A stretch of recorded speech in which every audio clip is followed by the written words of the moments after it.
유대 민족만 모여 사는 것이 아니라 그 안에는 뭐 아랍 사람들도 많이 살고 있고 또 다문화가 모여 있는 나라입니다. 그러다 보니까 뭐 하루도 조용할 날이 없습니다. 거기다가 또 중동 한가운데 또 세워진 나라다 보니까 더 그렇습니다. 요즘 전쟁이 장기화되면서 이스라엘 내에서 사회 문제가 되고 있는 이슈가 하나 있어 소개시켜 드리려고 합니다. 그것은 바로 하레디 문제입니다. 이 하레디라는 것은 어떤 사람들의 그룹인데요. 이스라엘 내에 유대교 초전통주의자를 말합니다. 넘겨주세요. 사진 한번 보여주세요. 이런 분들을 보면은 하레디구나 생각하시면 됩니다. 하레비 아니고 하레디입니다. 자, 이런 사람들은 이들은 세속의 문화와 교육을 배척합니다. 그리고 오직 이 토라만 열심히 읽는 사람들이에요.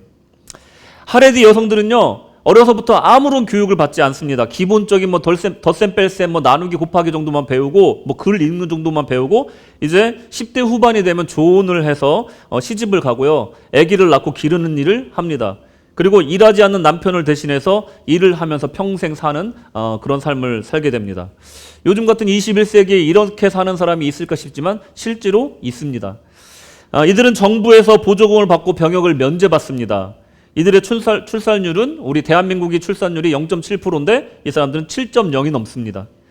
자신들의 종교적 활동이 이스라엘을 보호하고 있다라고 공공연히 얘기를 하는 사람들이에요.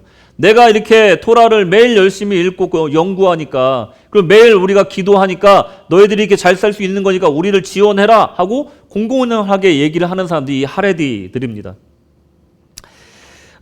이 사람들은 이스라엘 전체 인구의 뭐 어느 정도 되냐, 좀 적으면 문제가 안 되겠는데 이 사람들이 퍼센티지가 17%나 되기 때문에 무시할 수 없는 사람들입니다. 자기들이 결속력이 너무나 강하다 보니까 자기들이 보조금을 끊겠다 하는 정치인들은 찍지 않고 자기에게 보조금을 계속해서 주겠다 하는 사람은 또 당선시키는 정말 강력한 이 정치 그룹으로 또 무시 못할 그룹으로 이스라엘 안에서 존재하기 때문에 정말 굉장히 많은 문제를 일으키고 있습니다. 이 세속화를 막겠다, 하나님의 말씀으로 세속화를 막겠다 해서 생긴 이 하레디가 오히려 가장 세속적인 삶을 살고 있는 이 아이러니를 보여주고 있다는 것입니다. 이 하레디를 통해서 이 시대 종교는 왜 이렇게 상식을 벗어나고 또 공동체를 해를 끼치면서도 자신만만할 수 있을까라는 질문을 하게 됩니다. 이런 모습을 보면서 우리 기독교는 이런 이율배반적인 모습에서 자유로운가라는 질문을 스스로 해봅니다. 요즘 한국교회가 진정 순수하게 믿음의 본질에 입각해서 신앙생활을 하고 사회공동체의 일원으로서 역할을 하고 있는가라는 질문도 한번 해봤습니다. 여러분, 예수님 당시에는요, 종교 지도자들에 대해서 예수님은 나쁜 영향을 끼친다라고 여러 번 지적을 하고 계십니다. 마태복음 16장 6절에서 예수께서 이르시되 삼가 바리새인과 사두개인들의 누룩을 주의하라 하시면서 이외에도 여러 번 이 종교 지도자들에 대해서 경고의 말씀을 하셨습니다. 주님은 이 종교 지도자들을 주의하라 말씀하시면서 특히 그들의 위선과 외식을 경고하셨습니다. 바울 사도의 시대에 와서는 그 누룩이 전체 유대민족 가운데 만연하였고 그 문제가 심각하여졌습니다. 그때 바로 로마서를 보내게 된 것입니다. 예수가 그리스도라는 복음을 믿으면서 율법의 전통을 더 우위에 두는 사람들, 로마 교회 내 유대인 신자들은 항상 갈등의 중심에 서 있었습니다. 로마 교회 내 유대인 그룹은 이방인을 향해 항상 비난을 일삼았습니다. 결과론적으로 교회는 힘을 잃어갔고 빛을 잃어갔습니다. 이 현상은 오늘날 우리의 교회의 현실과 맞닿아 있다는 것이 참 쓸쓸한 부분입니다. 몇몇 교회들의 일탈로 인해 교회는 우리 공동체 내에서 아픈 손가락이 된 지가 오래되었고요. 그리고 비판의 대상이 되었습니다. 오늘 유대인들의 모습을 통해 우리의 모습을 비춰보기를 원합니다. 우리 교회뿐만 아니라 이 땅의 모든 교회를 모두 품고 이 말씀을 받기를 원합니다. 조금은 불편하고 조금은 마음이 아픈 비판이더라도 마음을 열고 하나님의 말씀을 들어 큰 은혜와 회개의 불길이 일어나기를 소망하면서 오늘 말씀을 시작하도록 하겠습니다. 첫 번째로 유대인은 어떤 사람인가를 먼저 알아보도록 하겠습니다. 오늘 본문의 18절에서 20절까지는 유대인이 어떤 사람인가에 대해서 정의 내리고 있습니다. 먼저 유대인이 어떤 사람인가를 두 부분으로 나눠서 보겠는데요. 첫째로 개인적인 측면 18절, 공동체 내의 역할에 대해서는 19절에서 20절까지 두 측면으로 나눠서 한번 보도록 하겠습니다. 개인적인 측면을 먼저 보겠습니다. 로마서 2장 18절 다 같이 읽겠습니다. 시작. 율법의 교훈을 받아 하나님의 뜻을 알고 지극히 선한 것을 분간하며. 이 구절은 굉장히 짧은 구절이지만 유대인의 정체성을 너무나 깊이 보여주는 중요한 구절입니다. 여러분, 이스라엘 백성이 생기기 전에 이스라엘 백성은 아브라함과 그 계보에 이르는 가족들로 이루어진 족장 시대였습니다. 그러니까 민족이 그때는 없었던 거예요. 이 이스라엘 민족이라는 것이 언제 생겨났나를 보면은 이 족장 시대가 지나서 출애굽기가 됩니다. 출애굽기가 되면서 시내산에서 하나님에게 직접 율법을 받는 그 순간 이 이스라엘 백성이라는 이 민족이 이 형성이 됐다라고 얘기를 합니다. 나라가 세우려면 제일 먼저 세우는 게 뭡니까? 바로 헌법을 세우는 거죠. 이 이스라엘 민족의 이 신앙적인 헌법이라고 할 수 있는 것은 무엇이냐? 바로 율법인 것입니다. 그 율법 위에 하나님의 그 언약의 말씀 위에 그 위에 세워진 민족이 바로 이스라엘 민족이다 말할 수가 있다는 겁니다. 그래서 오늘 18절에 율법을 언급하고 있는 겁니다. 율법의 교훈을 받아 하나님의 뜻을 아는 자들이고 지극히 선한 것을 분간하는 사람들이 이 유대인이다라고 정의하고 있는 겁니다. 이 유대인들에게 율법이라는 것은 자신들의 오리지널한 이 정체성을 나타내는 것이에요. 유대인들에게 율법은 신앙의 본질적인 요소라는 겁니다. 그러니까 율법으로 교육을 받는다는 것은 단지 유대인만의 특권이라는 것이다. 이걸 얘기를 하고 있는 겁니다. 율법으로 지도를 받는다는 교육의 차원이 아니라는 거예요. 자, 넘겨주시면 율법은 곧 하나님의 뜻이라는 겁니다. 이것을 공부한다는 건 하나님의 뜻을 공부한다는 것이에요. 이것을 공부해서 어느 정도 지식이 쌓이면 가장 높은 경지, superior의 선에 분간할 수 있는 능력이 생긴다. 그것을 인정하는 것 자체가 분간하는 능력이 생긴다라고 얘기하는 겁니다. 이 율법을 통해서 교육을 받고 지도를 받아서 하나님의 뜻을 알고 세상의 가장 높은 경지의 선과 지혜를 분간하고 알고 있는 사람이 유대인이다라고 정의하고 있는 겁니다. 여기서 이 분간이란 단어가 굉장히 중요한 단어인데요. 이 유대인과 이방인을 나누는 어떤 기준과 같은 단어입니다. 그러니까 하나님의 뜻을 분간할 수 있고 하나님의 뜻 가운데서 선과 악을 분간할 줄 아는 사람이 유대인이고 그 분간할 줄 모르는 사람은 이방인이다 이렇게 나누고 있는 겁니다. 이 분간하다라고 이제 한국어로 이 번역이 된 이 단어는 사실은 이 헬라어로 치면은 도키마조라는 단어예요. 영어로 따지면 think 아니면 approve라는 뜻을 갖고 있습니다. 이 단어가 쓰인 로마서의 다른 부분을 찾아봤더니 1장 28절에 이 단어가 쓰였는데 또한 그들이 마음에 하나님 두기를 싫어하며 하나님께서 그들을 그 상실한 마음대로 내버려 두사 합당하지 못한 일을 하게 하셨으니 여기에는 어떤 think란 단어를 넣을 만한 게 없잖아요. 영어 버전을 보시면 For the more just as they did not think it worthwhile to retain the knowledge of God 이렇게 돼 있어요. 저기에 우리 한국말로 번역되지 않았지만 think란 단어가 들어가는데 이 think란 단어가 바로 도키마조라는 단어예요. 그러니까 영어로도 두 가지로 번역이 되어 있는데 이 1장 18절에 보면은 이 think란 단어로 번역이 되어 있고 2장 18절에 보면은 approve라는 단어로 되어 있어요. 근데 이 두 단어 모두 헬라어로는 도키마조라는 거예요. 그러니까 1장 28절에서 하나님의 가장 가치 있는 분으로 생각하는 것 그것이 유대인이고 그렇지 않으면 하나님을 그렇게 가치 있는 것으로 생각하지 않는 사람은 그 사람 마음 가운데 상실한 마음을 준다라는 것을 얘기하면서 이 도키마조라는 단어를 쓴 거예요. 그러니까 마음에 두다, 생각하다 이런 뜻으로 이제 해석이 된 거죠. 이 본래 도키마조라는 것은 이 네 가지 정도의 뜻이 있어요. 첫째로 인정하다, 조사하다, 면밀히 조사하다, 또 승인하다 이런 뜻을 갖고 있어요. 도키마조라는 단어를 통해서 유추할 수 있는 유대인들의 생각하는 믿음의 본질적인 태도와 하나님의 백성에 대한 정의를 한번 내려보자면 이거예요.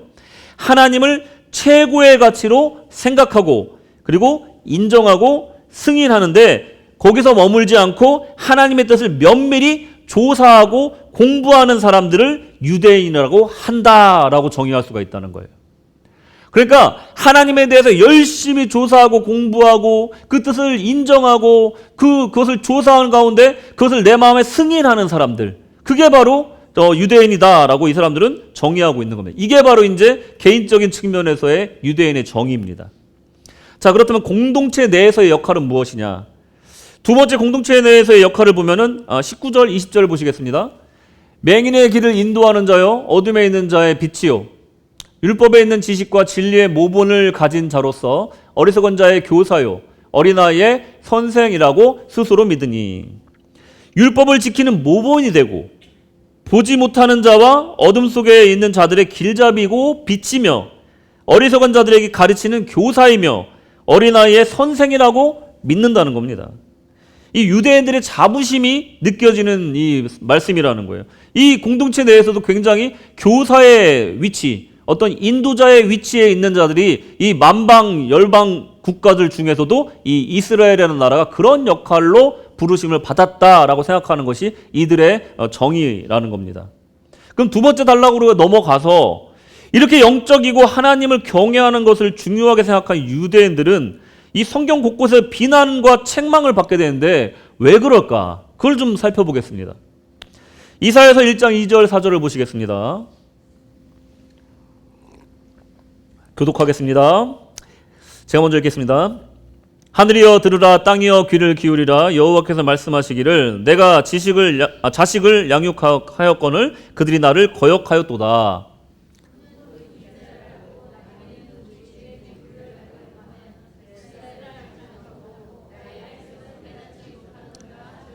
다 같이 슬프다 범죄한 나라요, 허물진 백성이요, 행악의 종자요, 행위가 부패한 자식이로다. 그들이 여호와를 버리며 이스라엘의 거룩하신 이를 만홀히 여겨 멀리하고 물러갔도다.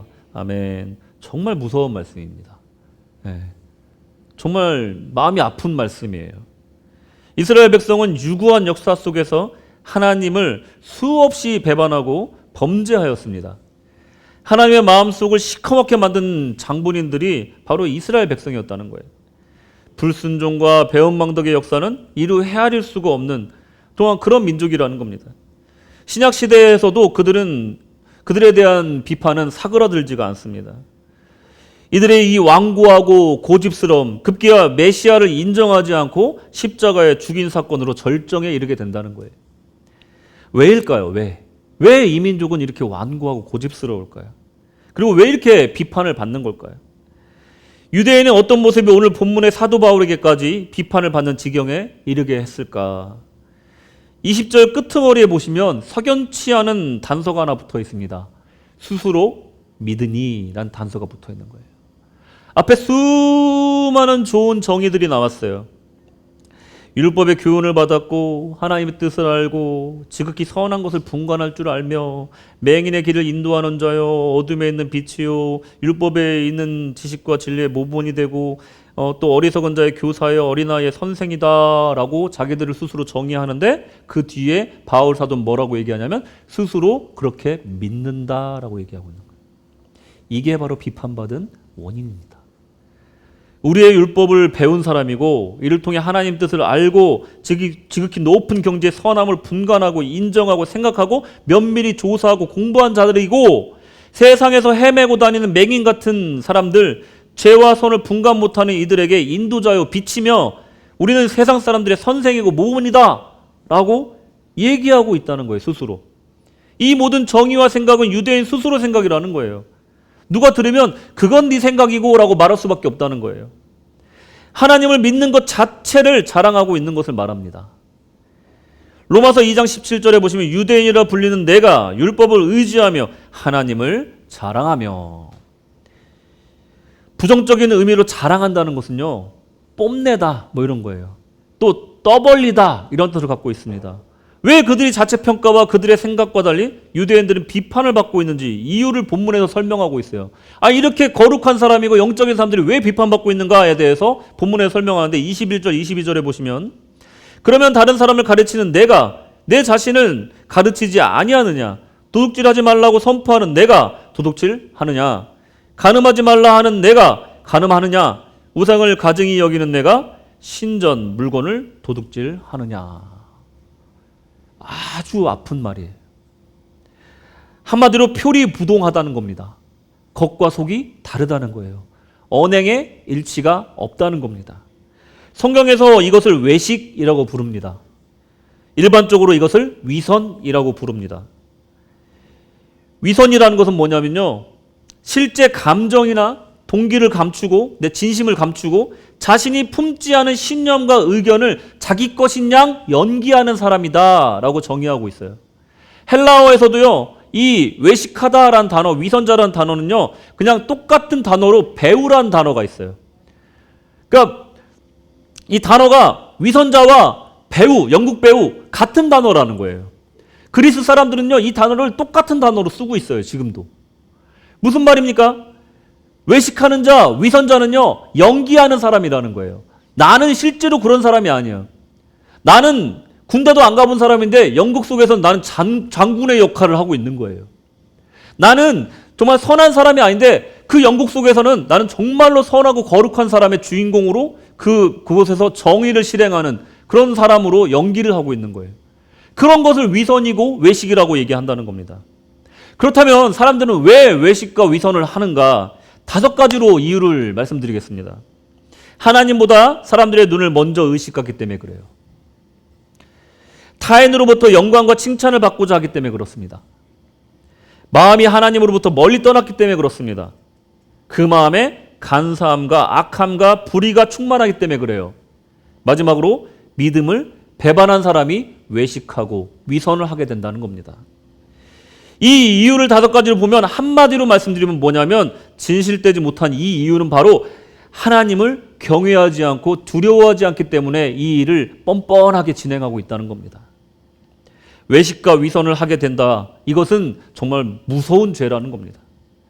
예레미야서 7장 9절에서 10절을 보시면, 너희가 도둑질하며 살인하며 간음하며 거짓 맹세하며 바알에게 분향하며 너희가 알지 못하는 다른 신을 따르면서 내 이름으로 일컬음을 받는 이 집에 들어와서 내 앞에 서서 말하기를 우리가 구원을 얻었나이다 하느냐. 이는 이 모든 가증한 일을 행하려 함이로다. 너무나 강력한 말씀이죠. 너무나 강력한 말씀이에요. 하나님의 이름으로 행해진 역사상 정말 잔인한 일이 얼마나 많이 있고 죄악된 일이 너무나 많지 않습니까? 십자군 원정부터 시작해서 마녀 사냥까지 시작해서 정말로 기독교 역사상 하나님의 이름으로 자행된 범죄는 너무나 많이 있습니다. 또한 식민지를 개척한다는 이유로 또 신부들을 앞장세워 또 목회자를 앞장세워서 원주민들을 정말 대량 학살하는 그런 일들도 벌였다는 겁니다. 하나님의 이름으로 행해진 수많은 악행들이 바로 하나님 보시기에 정말로 가증한 일이라 얘기하시고 계신 겁니다. 위선과 외식은 처음에는 사람들에게 상처를 줍니다. 그래서 종교인들의 이 표리부동함 때문에 겉과 속이 다른 것 때문에 실망하여서 상처받고 교회를 떠나게 되는 것입니다. 대부분의 사람들이 교회를 비판하거나 떠나는 이유가 바로 이 위선과 외식 때문에 그렇다는 겁니다.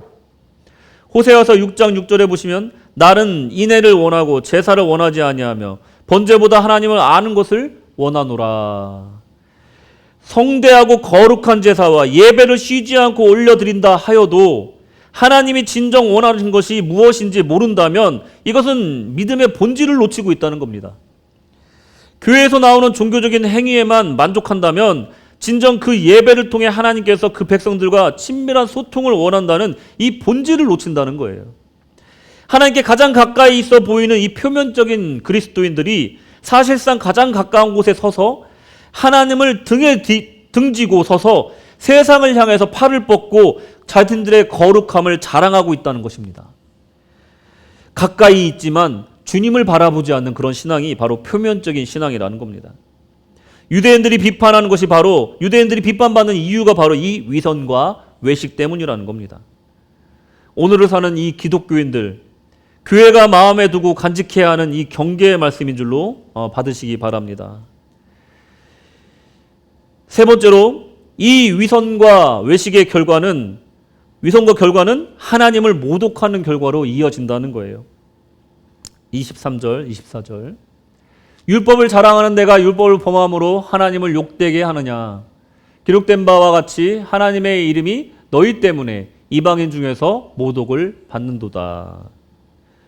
무슨 교회 다니는 사람이 그러냐라는 말을 들을 수도 있습니다. 이 말에는요, 우리를 비판하는 말이기도 하지만 그 말에는 더 깊은 뜻이 담겨 있어요. 우리만 욕하는 게 아닙니다. 에이, 그러니까 하나님이 있어 없어 라는 말이랍니다. 우리만 욕하는 것이 아니에요. 우리를 욕하면서 거 봐라, 신이 있냐? 라고 우리에게 질문을 던지고 있는 겁니다. 우리의 기도와 달리 세상 사람들은요, 하나님은 선하시고 위대하신데 사람들이 악해서 그래 라고 말하는 사람이 없다는 겁니다. 우리를 통해서 하나님을 모독한다는 겁니다. 우리의 행실은 하나님의 영광과 직접적인 관련이 있다고 예수님이 말씀하시는데, 마태복음 5장 16절에 보시면 이같이 너희 빛이 사람 앞에 비치게 하여 그들로 너희 착한 행실을 보고 하늘에 계신 너희 아버지께 영광을 돌리게 하라. 할렐루야. 교회가 세상 건물과 경쟁하여서 거대하고 웅장하게 지어지는 것이 하나님께 영광이 되는 것이 아니라는 거예요. 기독교인들이 어떤 방법으로든 1등하는 것이 하나님께 영광을 돌리는 것이 아니라는 겁니다. 그저 세상 사람들에게 하나님의 빛을 반사시켜주는 것이 하나님께 영광이 되는 것이라는 거예요. 내가 어떤 수를 써서라도 성공하는 것, 잘 되는 것, 그것이 하나님께 영광이 되는 것이 아니라 우리는 빛의 사명을 감당하는 것이 하나님께 영광이 되는 것이라는 거예요. 어둠 속에 빛의 역할, 소망이 없는 곳에 소망이 되어주는 것, 또 그래도 저 사람 때문에 내가 살아봐야지 하는 그런 사람이 되어주는 것, 그것이 바로 하나님께 영광이 되는 것이지 우리가 무엇인가 큰 성공을 이루는 것이 하나님께 영광이 되는 것이 아니라는 것입니다. 도둑질 안 하는 것, 그거로 내가 도덕적으로 옳은 것에 대해서 만족하는 것으로 끝나는 것이 아니라 내 이웃이 너무나 가난해서 이 가난에 못 이겨서 도둑질을 하고 싶은 욕망을 갖는 것을 내가 도와줌으로써 없애주는 것, 아까운 목숨을 끊지 않게 우리가 돕는 이 선한 행실, 이것이 바로 하나님께 영광이 된다라고 예수님 말씀하고 계신 겁니다.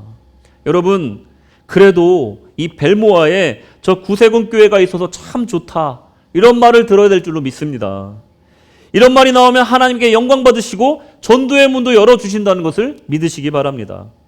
우리 주변에는 믿지 않는 사람이 더 많이 있습니다. 많은 이들이 하나님을 모르고 심지어 다른 신을 섬기고 하나님을 무시하고 살아갑니다. 하지만 우리도 예전엔 다 불신자였다는 것을 기억해야 됩니다. 모태신앙인 사람들도 인격적으로 주님을 만나기 전에는 다 똑같은 불신자였다는 겁니다. 교회가 세상 사람들을 배척하고 그들을 죄인 취급하고 그들의 행동을 비난하기 전에, 그들이 죄인이라고 비난하기 전에 우리도 모두 죄인이었다는 것을 기억해야 된다는 겁니다. 우리 모두가 예수만 믿으면 이제 구원받아서 죄에서 자유할 수 있다는 이 복음을 잊지 말아야 된다는 겁니다. 이 모든 외식과 위선이 왜 생기느냐? 바로 개구리 올챙이적 시절을 모르기 때문에 그렇습니다. 이스라엘의 위선과 교만도 이 개구리 올챙이적 시절을 잊어버렸기 때문에 생긴 일이라고 말씀드릴 수가 있습니다. 하나님은 이스라엘 선민으로 삼으신 이유에 대해서 신명기서 7장 7절에서 이렇게 얘기하고 계십니다. 여호와께서 너희를 기뻐하시고 너희를 택하심은 너희가 다른 민족보다 수요가 많기 때문이 아니니라. 너희는 오히려 모든 민족 중에 가장 적으니라. 아멘. 가장 약하고 가장 적은 이스라엘을 선택하여서 복주심으로 모든 민족을 구원하게 하기 위하심이라는 거예요. 이 사실을 잊고 마치 자기들이 잘나고 특별해서 선택하여 주셨다고 착각하는 겁니다. 그 결과 이방인들을 사랑하고 이끌기보다는 비판하고 정죄하였다는 거예요. 그리고 하나님의 인내하심과 오래 참음을 오해해서 율법을 표면적으로 따를 뿐 율법으로 마음이 변하지 않은 상태를 계속해서 유지했다는 겁니다. 이것은 죄라고 말씀하시는 거예요. 이것은 하나님을 모독하는 행위라고 얘기하는 겁니다. 이것은 교만이라는 거예요.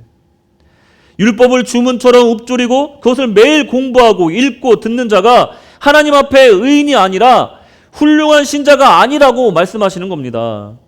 13절에 보시면 하나님 앞에서 율법을 듣는 자가 의인이 아니요 오직 율법을 행하는 자라야 의롭다 하심을 얻으리니. 아멘. 여기서 말씀 잘 들어보세요. 율법을 행하는 자가 의인이다라고 얘기하는 게 아니에요. 율법은 행할 수가 없어요. 율법은 온전히 행할 수가 없는 거예요. 율법은 뭐라고 그랬습니까? 우리 영혼의 거울이다라고 말씀을 드렸잖아요. 아, 거울을 봤더니 내 얼굴에 뭐가 묻었네. 거울을 봤더니 내 얼굴이 추악하네. 내 죄가 보이네. 이 성경은, 이 율법은 우리의 영혼의 거울이라는 거예요. 비춰볼 뿐이지 거울 많이 본다고 해서 선해지는 거 아니라는 겁니다. 그러니 이 말씀 뭐냐면 율법을 행하려고 애쓰고 힘쓰고 하나님을 따르는 자, 그 자를 의롭다 하심을 얻으리니 말씀하고 계신 거예요. 온전해질 수는 없어요. 근데 의롭다 칭함을 받아서 구원받는다 이 얘기를 하고 계신 겁니다. 여러분, 하나님의 율법은요, 이 십계명을 요약하면 하나님 사랑, 이웃 사랑이잖아요. 1계명부터 이 4계명까지는 하나님을 사랑하는 방법에 대한 것이 바로 이 십계명의 첫 부분이에요. 5계명부터 10계명까지는 우리 인간들끼리 서로 사랑하는 방법, 그것을 알려주는 것이 이 5계명부터 10계명까지입니다. 이 두 부분으로 나눌 수가 이 돌판이 두 돌판이잖아요. 나는 하나님을 사랑할 거야. 나 하나님만 사랑할 거야. 그래서 뭐 1계명부터 4계명만 지킬 거야 라고 말하는 게 말이 됩니까? 아니면 난 하나님을 사랑하는 법 너무 힘들어. 그러니까 나는 5계명부터 10계명만 지켜야지. 이거 말이 안 되는 겁니다. 10계명은요, 당연히 이 1부터 10까지의 계명을 온전히 지키려고 노력을 해야 된다는 거예요. 그 애쓰고 힘쓰는 믿음의 노력이 곧 하나님이 정말 이쁘게 보셔서 우리를 의롭다 칭하여 주신다라는 것입니다. 주님은 이미 새 계명을 선포하셨어요. 이 새 계명이 기존의 10계명을 폐기한 것이 아니고 오히려 더 강화한 것이라고 말씀하십니다. 단 기존의 이 10계명은 절대로 지킬 수 없는 거예요. 우리가 온전히 지킬 수가 없어요. 하지만 이 새 계명, 주님이 주신 이 새 계명은 주님의 은혜와 성령의 도우심으로 지켜 나갈 수 있다는 차이점이 있는 겁니다. 그러니 이 우리 성령의 시대를 살고 있는 우리들은요, 하나님 사랑, 이웃 사랑을 성령의 권능에 의지하여서 행할 수 있다라는 것입니다. 믿으십니까? 그러니 이 믿음을 가지고 이 계명을 지키겠다는 마음으로 하나님을 따라야 된다는 것을 말하고 있는 거예요. 유대인들의 가장 큰 죄가 무엇인지가 여기서 나오는 겁니다. 십계명, 즉 율법을 완벽하게 지키겠다라고 생각하고 시도를 한 것까지는 좋아요. 근데 그 교만이 나는 십계명을 온전히 그래도 지키고 있어라고 위선으로 바뀌게 된 거예요. 하나님도 속이고 이웃들도 속이고 나 자신까지 속이고 있는 그 위선과 외식으로 점철된 그들의 그 죄가 이 유대인들의 가장 큰 비판의 원인이었다라는 것입니다. 성령도 의지하지 아니하고 내가 다 지킬 수 없다는 것도 인정하지 아니하고 내가 다 지킬 수 있다. 내 힘으로 할 수 있다. 교만하였던 그 외식과 위선이 그들을 비판받게 했다는 겁니다. 이것은 어쩌면 우리 신앙의 위기를 만든 본질적인 이유일지도 모르겠습니다. 완벽하게 준비된 찬양과 손발이 탁탁 맞는 예배 스태프들과 또 나무랄 곳 하나도 없는 깔끔한 설교가 있다면 더할 나위 없는 예배다라고 생각하는 사람들에게 예배에 예상하지 못했던 하나님의 역사와 또 계획에 없던 성령님의 인도하심은 방해거리가 될 수밖에 없다는 겁니다. 하나님이 원하시는 것은 완벽한 쇼나 빈틈없는 공연을 원하시는 것이 아니기 때문에 그렇습니다. 표면적으로 완벽한 것을 원하는 것은 믿음의 본질을 놓치게 합니다. 겉모습은 세상에서 상처받은 초라한 모습이라도 찬양할 기운도 기도할 힘도 없는 그런 심령이라도 오히려 주님은 이런 상한 심령을 받으신 줄로 믿으시기 바랍니다. 율법을 지키지 못해 죄책감에 쓰러져 있는 하나님께 용서와 은혜를 구하는 그 세리가 바리새인보다 더 많은 은혜를 받는다는 것을 기억하십시오. 죄는 짓는 즉시 주님 앞에 엎드려져야 되는 것입니다. 죄는 안 지은 척 하는 순간 위험해지는 것입니다. 다윗처럼 엎드려지고 밤새 그 벽에 니치 젖을 정도로 회개를 하며 하나님께 살려달라고 정말로 절체절명의 위기를 맞이한 사람으로 살려달라고 회개해야지만이 그 죄에서 벗어날 수 있음을 기억하시기 바랍니다. 죄 안 지은 척 거룩한 척 하는 그 모습이 오히려 주님 앞에 주님을 모독하는 행위다라는 것입니다. 결국 하나님 앞에 성도라 인정받는 자는 표면적인 부분으로는 절대 안 된다는 겁니다. 28절 무릇 표면적인 유대인이 유대인이 아니요 표면적인 육신의 할례가 아니니라. 표면적인 유대인이 유대인이 아니고 표면적인 그리스도는 절대로 그리스도인이 아니라는 말씀을 지금 하고 계신 겁니다. 믿음의 본질이 무엇인지 생각해 봐야 됩니다. 결론입니다. 믿음의 본질은 하나님은 사랑이시라는 겁니다. 믿음의 본질은 여호와 하나님께서는 전능하신 하나님이시고 창조자 하나님이시고 그의 행하시는 행사는 모두 선하시다는 것을 믿는 것입니다.